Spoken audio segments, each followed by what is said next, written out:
Bit by bit, that confidence is going to build, and you're going to chip away at that barrier in your mind between the things you want to play and your actual ability to execute it. Breaking down that barrier, I think, is the goal of every musician. It's certainly my goal, and this is a huge step in that direction.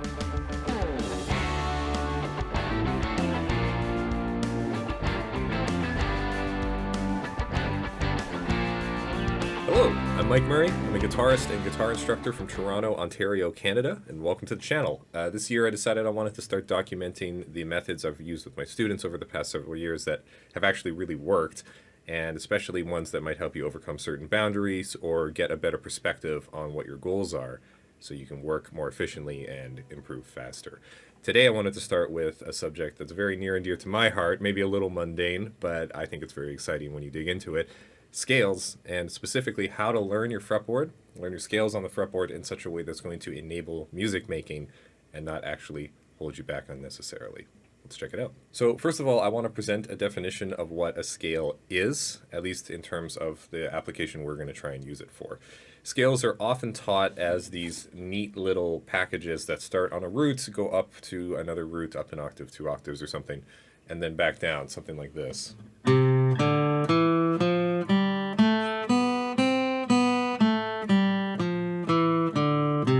C major scale. Those are very useful when you're starting off, just getting used to the idea of what a scale is. They're very useful when you're teaching children, or you just need to give somebody something to practice to get their hands moving. Great, they absolutely have their place in the process of learning music. However, that's not how we use them when we're actually making music. In fact, it's about as far away from how we use them when we actually make music as you can get. So we're going to redefine what a scale is, at least in terms of the application we're going for. Scale is not a collection of notes that starts on a certain note, goes up an octave or 2 octaves or whatever, and then returns. What it is it's a collection of notes that when you combine them to make music, they carry a certain overall character, feeling, colors. It's a color palette, basically. So we're not always going to be using a scale going just straight up or straight down. We're also not always going to be starting or stopping on the root. Notice that in my definition, we didn't say it starts or stops on anything, because it doesn't necessarily. When we call something the root, it's not necessarily that it is the first or last note of something. Really, it's more of a job description. The root has a certain musical job to do. Specifically, it gives us this feeling of home, or this feeling of stability, or this feeling of resolution. When you want that, the root is a note that you're likely to grab. You'll often see it at the end of phrases or at the end of pieces, because obviously that would be a place where we would want that, but not always, not necessarily. Consequently, if we're going to learn our scales on the guitar, we need to learn them in a way that's actually going to enable us to make music with them. Like we said, music is not just up and down, root to root. It goes all over the place, and we make use of all the notes in the scale in different ways, in different combinations. So we need to practice what's called full range scales. Let's start off with that basic C major scale I was playing earlier that you probably already know. If you don't, take my word for it, because this is not going to be a theory video, but C major scale has 7 notes in it: C, D, E, F, G, A, B. So all of the natural notes. If I play it just straight up and down in 1 octave, it would go like this.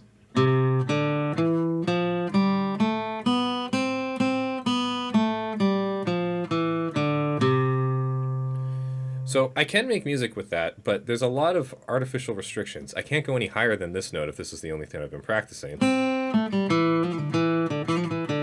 can't go any lower than that note if that's the only thing I've been practicing. However, within this position on the fretboard, there's a lot of notes that we can reach that fit the key. Specifically, we can start as low as this low E, but we can go up to that high G, not an issue. If we were to expand it, it would go something like this. And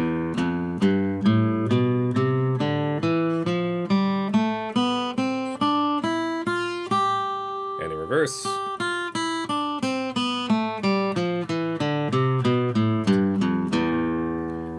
So the combination of notes there that we said earlier includes all of the notes, every option we have. If there's an E in the scale, every E is a valid E, right? So that includes this low one here, and that includes going all the way up to this high G. So at this point, a rather interesting question will often come up, which is, if we don't start and end on C, is this still a C scale? We're starting on E and going all the way up to a G now. Is this some sort of E scale or some sort of G scale? I like that question a lot, actually, because it points towards the larger function of music and how scales work in a musical application. So if we're in the key of C, what makes it in the key of C is overall musical context. Remember earlier when we were talking about the definition of a scale, and I said that it's a collection of notes that when you combine them in certain ways, they give you an overall feeling or character. If you don't have that full picture, you don't really know if it's functioning as a C major scale or not. If we play it up and down like this, that sense of finality you're hearing on the last note is because it ends on the root note, which, like we said earlier, has that character of finality, of resolution to it. If you play it by itself like that, yeah, absolutely, it sounds like a C major scale. That feels like home. If we do this one,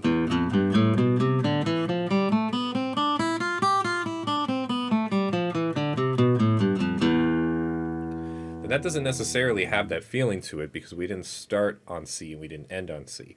That's because there's no chords happening. There's no other instruments around. There's nothing here to give us that information other than the notes that we ourselves are playing. So try doing this. Play a C major chord, and then play the scale up and down, and play the chord again. See what that does.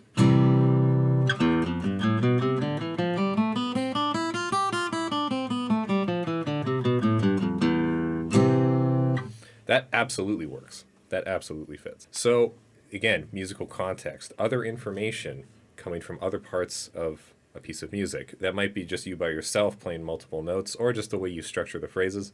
It also might be from other instrumentation. There might be some chord instruments or a bass playing at the note C. When we hear a bass note or a chord, we hear everything against that, and that gives us the reference. So our root note, it's our reference point, it's our home base, and it's our point of resolution within the scale. How can we practice in such a way that we can learn these notes all over the fretboard and we can actually know how to use them in a musical context? So going back to actually learning this now on the fretboard, we need to think, what do we need to know in order to fully take advantage of a scale and the music making possibilities within it? Well, at the very least, we need to know all of the notes on the fretboard, the whole length of it, everywhere, full range, lowest pitch up to highest pitch that fit the key. Second, we need to know at the very least where our root notes are within that scale. The root note, like we said, it has a very important job to do. It's sort of the anchor of the whole thing. It's the thing that determines how all the other notes sound in relation. Your color palette comes from hearing those relationships between a root note and the other note of the scale. That's why different scales have different characters to them. So we need to be able to identify those as well.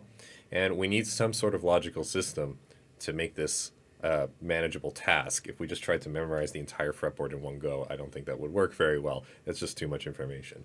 So let's find some practical, actionable steps you can take towards that goal. Starting in the open position, you probably already know that basic C major scale, but if you don't, that would be the first thing to learn. I'll put it on screen here.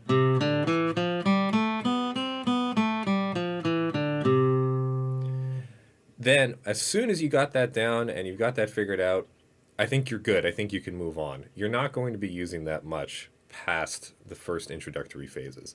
The next thing is what I played earlier. We're going to expand this to include the entirety of this position. When I say position, I just mean we can leave our hand in one 4 or 5 fret zone, roughly, and play all the notes within that zone without having to move our hand.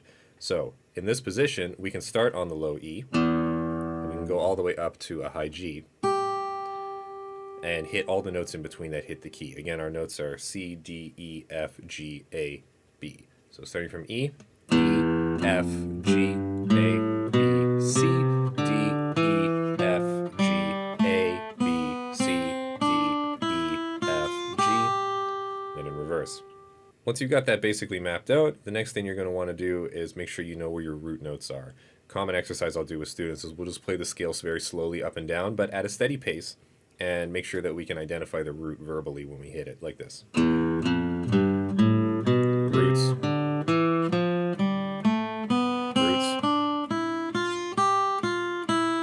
Roots.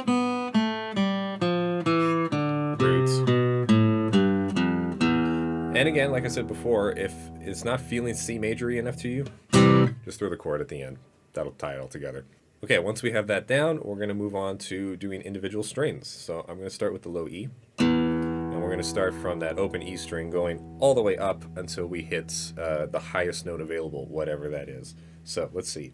E, F, G, A, B, C, D, E, F, G, A, B, C. Notice that even on this tiny acoustic guitar, I'm going all the way to the end of the fretboard. We do not want to leave anything out. Also, you probably already know this, but the open string and the 12th fret are the same note. So this is an E, and this is an E, meaning that everything repeats after the 12th fret. If the first fret is an F, then you go 12 frets higher to the 13th fret, and that's also an F. That leads a lot of people to think that they don't actually really need to practice above the 12th fret because, oh, it's just the same, I'll just convert it. I thought that when I was learning this as a teenager, and I really pretty quickly realized that it doesn't work that way. There's a conversion step you have to do in the middle where you mentally have to think, okay, plus 12, minus 12, whatever. Plus, the dots don't quite exactly correspond. Like they do, but they also don't on certain guitars.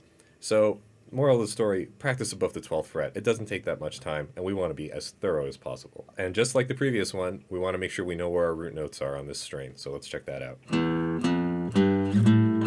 Roots.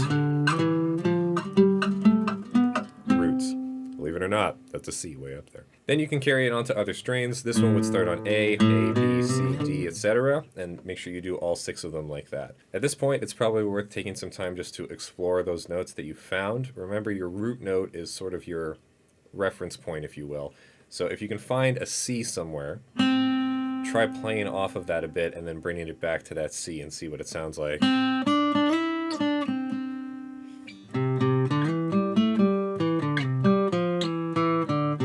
That sort of thing. Remember, musical context is what's going to make this sound like C major. If you don't have a great grasp on that yet and haven't quite developed your ear, highly, highly recommend use a looper, record yourself playing some C major chords, and then play over that. Just go on the internet, find a backing track or a loop, or even just a drone of the note C. There's some great apps out there that'll do drones. I use one called Tempora Droid, and it just gets some musical context for you to hear all of this against. So we've done the open position, we've done single strings. There's also the question of what to do about other positions, meaning as we move up the fretboard and when you place your hand in a different spot, there's all sorts of other things you can do with regards to note organization. I've got a video on that coming soon, so I'm not going to get into that too much right now. But the main idea is that in one position, again, we're going to try and make sure we can play from the lowest available note to the highest available note that fit the key, and that we can hit all of the root notes in there and identify them. So here's an example in the 5th position. Roots, roots, roots, etc. Lastly, if you can do all of that, try doing full range of the entire instrument. So starting from the lowest available note and going to the highest available note that fit the key. Try and find a way up there. And the thing about this is there's a lot of ways up there. So this would be a really good one for you to explore. Try doing different methods. Try taking a different route up. Maybe go all the way up one string and then kind of finish it at the end, or vice versa. I'm going to just do a quick example right now. Let's see what I do. Roots. Roots. Roots. Roots. These methods are applicable to basically anything you're going to learn on the guitar, whether it be arpeggio, scales, whatever. A single string, single position, or full length of the instrument, you just want to make sure that you're grabbing every possible note that fits the scale, key, whatever, within the system you're using to organize it. It's going to give you an amazing foundation for your own improvisation, for composition, or even just recognizing patterns that come up in other people's music that you learn. So there's another benefit to this that I think doesn't come up often enough when people talk about it, which is the psychological benefit of having exhausted all your options. There's a confidence that comes with knowing that you've mapped out the entire thing. There are finite limits on this thing. It starts down here and it goes all the way up here. There are 6 strings, the number of frets varies by instrument, but it's finite. When you're starting off, it can feel like this infinite thing and it's just so much to know, but as you chip away at it, as you start breaking it down, you realize, no, you can know this. And that's going to start seeping its way into your musical thinking. You're going to have more confidence. If you want to go higher during an improv or you're composing something or whatever, you can, or at least you know how you can figure out how you can. Just like if you want to go lower, if you want to try and find a new way to get across the fretboard. Bit by bit, that confidence is going to build, and you're going to chip away at that barrier in your mind between the things you want to play and your actual ability to execute it. Breaking down that barrier, I think, is the goal of every musician. It's certainly my goal, and this is a huge step in that direction. That's all for today. Thanks so much for watching. If you made it this far, I really appreciate you giving me your time like that. I just hope you got something valuable in return. If you did enjoy it, consider liking the video, subscribing to the channel. Those things do help, and I do plan to make a lot more of these. Also, something else I've committed to doing this year is some sort of music making on a live stream every Sunday night on Twitch. We do it at about 7:30 Eastern time. There's a link to my Twitch channel in the description. We've been doing this kind of on again, off again for about a year and a half or so, and in that time we've almost completed an album of original music that's almost entirely made on Twitch, which I think is pretty cool. Please feel free to come over there, and I'm happy to field questions as well. Regardless though, that's it for today. Hope you enjoyed, hope you got something out of it. Now that you've seen it, go practice some guitar. See you next time.